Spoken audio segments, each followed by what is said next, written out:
के इतने तमाम मंदिर है, हजारों करोड़ों लाखों मंदिर है, इन पे बैठने वाला जो मुख्य प्रीस्ट है, मुख्य जो पुजारी है, वो कौन सी जाति का? ये एक तरह का आरक्षण नहीं है क्या? उस आरक्षण का भी कभी आप विदोपिन उस मोदी की जात बता दी, जिस मोदी की जात जिसके लिए आप हिंदू हृदय सम्राट बताते थे कि वो मोदी जो है हिंदू, यशस्वी हिंदू है, यशस्वी। आज ये लोग अपने हक अधिकार की बात करने लगे, तो आज जात पात की विदाई कर दो। जो फैसला है अगर आप लोग के पक्ष में नहीं, हमारे पास तो रेमेडी है ना, बस सुप्रीम कोर्ट में अगर कोई फैसला हमारे पक्ष में नहीं आता, हमारे पास तब भी रेमेडी है, हम सरकार को घेरेंगे।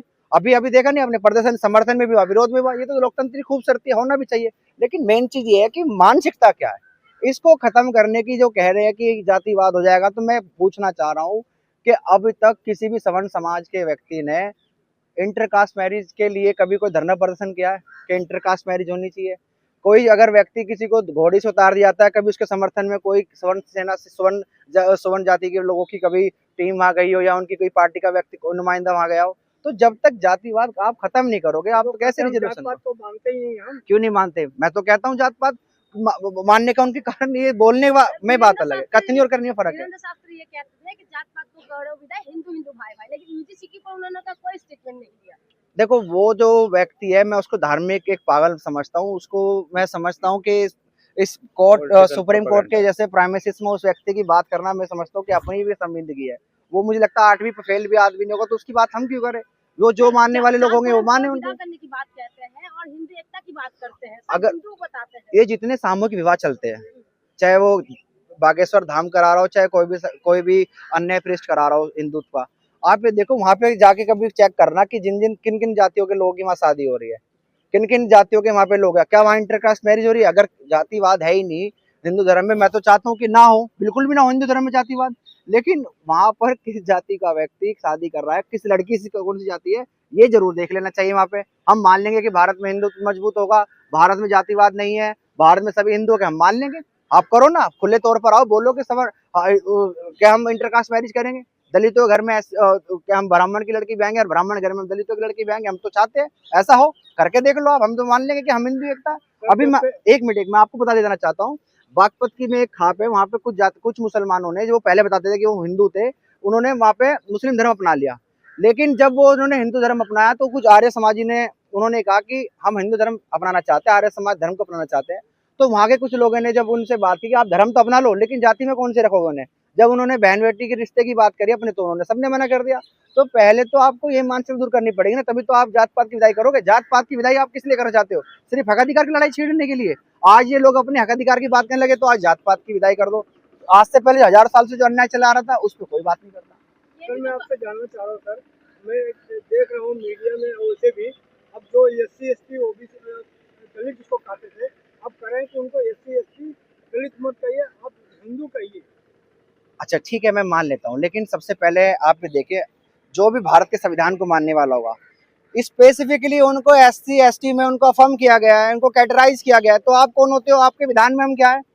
आपका जो हिंदुत्व का विधान है, चाहे मनुस्मृति हो, कोई भी पुराण हो आपका, उस विधान में हम आप कहाँ रखते हो? पहले आप हमें ये बता दीजिए, आप हमें वहां रखते हो, शूद्र कहाँ रखते हो? आप नीचे तो रखते हो ना। और संविधान के अनुसार हमें कहाँ रखा जाता है? हमें इक्वल अपॉर्चुनिटी जाती है। आर्टिकल 14 जो है, रूल ऑफ लॉ, सभी समान है, नागरिक एक दूसरे के। तो हम तो संविधान को मानने वाले लोग हैं ना। अगर SC ST तो संवैधानिक शब्द है ना? बिल्कुल संवैधानिक शब्द है।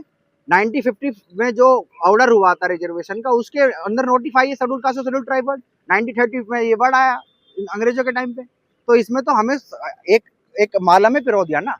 अब हमारी कुछ जातियां इधर उधर बटी हुई, हिंदुत्व के नाम पर, अन्य धर्म के नाम पर, जिससे हमारा समाज में विघटन पैदा हो रहा है। लेकिन अगर SC के नाम पे एक हो जाए, तो मुझे लगता है कि ऐसे UGC रोल बैक के नारे भी लग जाए भारत में।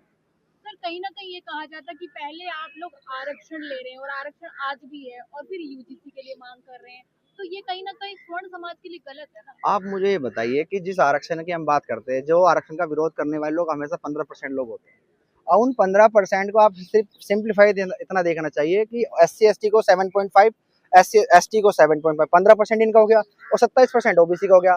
जो 49.5 जो 52% रिजर्वेशन है, वो सिर्फ 15% को मिल रहा है। कि ये रिजर्वेशन नहीं है क्या? अब भारत के इतने तमाम मंदिर है, हजारों करोड़ों लाखों मंदिर है, इन पे बैठने वाला जो मुख्य प्रीस्ट है, मुख्य जो पुजारी है, वो कौन सी जाति का? ये एक तरह का आरक्षण नहीं है क्या? उस आरक्षण का भी कभी आप विरोध नहीं करते? मैं तो चाहता हूँ कि दलितों को आप वहाँ पे प्रीस्ट बनाए, शंकराचार्य बनाओ आप वहाँ पे। वो तो कहते हैं कि हम मंदिरों में बैठना हमारा हक है। कौन कहता? स्वर्ण समाज। अगर श्रवण होता नहीं, है। अगर सुनो हाँ। सुनो, अगर उनका हक है मंदिर पे, ये हक कहाँ लिखवा का है? वो कौन से वेद विधान संविधान में लिखा हुआ है कि सिर्फ उस मंदिर का जो मुख्य प्रीस्ट है, मुख्य पुजारी है, वो एक ही जाति का बनेगा? क्या ये इस तरह का एक आरक्षण नहीं है? इस आरक्षण के खिलाफ कौन बात करता है? नहीं, शास्त्रों में लिखा है ना। शास्त्रों में तो लिखा है, मैं यही तो बात कर रहा हूँ, संवैधानिक तो नहीं है ना ये। आरक्षण जो भी शास्त्रों में लिखा हुआ है, आर्टिकल 13 के अनुसार जो भी मानवाधिकार का हनन करेगा उस ग्रंथ को नल एंड वॉइड माना जाएगा। वो आज यही है, मनुस्मृति अगर किसी भी तरीके से डायरेक्ट तौर से लागू हो तो आर्टिकल 13 हमारे पास है ना। आर्टिकल 13 ये कहता है कि जो भी मानवाधिकारों के हनन की बात करेगा, हम उस वेदों को, इस पुराण को नहीं मानेंगे। तो हम तो जस्ट कह रहे हैं कि भाई अगर वो किसी भी तरीके से मानव में भेद पैदा करेगा, इंसानों में भेद पैदा करेगा, तो वो हमारे लिए तो नल वॉइड है। आपकी मानसिकता है, आपकी श्रद्धा है, मानिए। सुप्रीम कोर्ट का जो भी निर्णय आएगा, क्या आप समर्थन करेंगे या नहीं? देखो, सुप्रीम कोर्ट का चाहे निरंतर जो निर्णय है, मैं 100% कह रहा हूँ हमारे समर्थन में आएगा। हाँ, कुछ विसंगतियां हैं, कुछ भी संगतियां हैं, वो दूर हो जाएगी। अगर इनको लग रहा है कि वो बिल्कुल खत्म कर दिया, यूजीसी पहले भी था, अब भी है, जो भी संगतियां, अगर ये कह रहे हैं कि चलो कुछ समन जाति के लोग उसमें रख लो ईओसी कमेटी में, कहीं ना कहीं उनकी जांच, कहीं ना कहीं उनकी मांग जायज है, मैं गलत नहीं कह रहा इस बात को, हो जाए, लेकिन ये रोल बैक नहीं होने वाला। अगर इनको लगता है कि इसको कानून को खत्म कर दें, कानून रोल बैक हो जाएगा, तो इनकी भूल है, नहीं हो सकता। सर किस आधार पे कर रहे हो, आपके फेवर में आएगा? मैं सर इस आधार पे कह रहा हूँ कि 2019 में जब रोहित वेमुला की जब माता जी आई थी सुप्रीम कोर्ट के अंदर इस एक्ट को लागू कराने के लिए, इसमें फेरबदल करने की मांग को लेकर, रोहित वेमुला को न्याय दिलाने की मांग को लेकर, तो जस्टिस बी.आर. गवई ने इसमें क्लियर बोला था कि यूजीसी में अभी तक जातिवाद का कोई मापदंड नहीं है, कि जातिवाद हैरेसमेंट के कोई मापदंड नहीं है। तो आप उस मापदंड को तय करने के लिए सरकार को नोटिस करे थे उन्होंने। सरकार को बोला गया था कि इस पे सर्वे करो, आप इस पे काम करो और एक ऐसी कमेटी बनाओ जिसमें कि थोड़ा जातिवाद कम हो सके ऐसे यूनिवर्सिटीज में। तो ये तो सुप्रीम कोर्ट पहले कह चुका है। शायद जस्टिस सूर्यकांत इस बात से अवेयर नहीं है, शायद वो अब अवेयर हो जाएंगे इस डेट पर, ऑडियल टर्म पार्टम होके इस केस की जो सुनवाई होगी, इस पे स्टे भी हटेगा। हाँ, विसंगतियां वो मैं समझता हूँ कि कहीं ना कहीं वो जांच का विषय है और बैठ के उस पर बात हो जाएगी। वो तो आपका एडमिनिस्ट्रेटिव मैटर है, वो तो बात बैठ कर जाएगी, तो बात कोर्ट की है ही नहीं।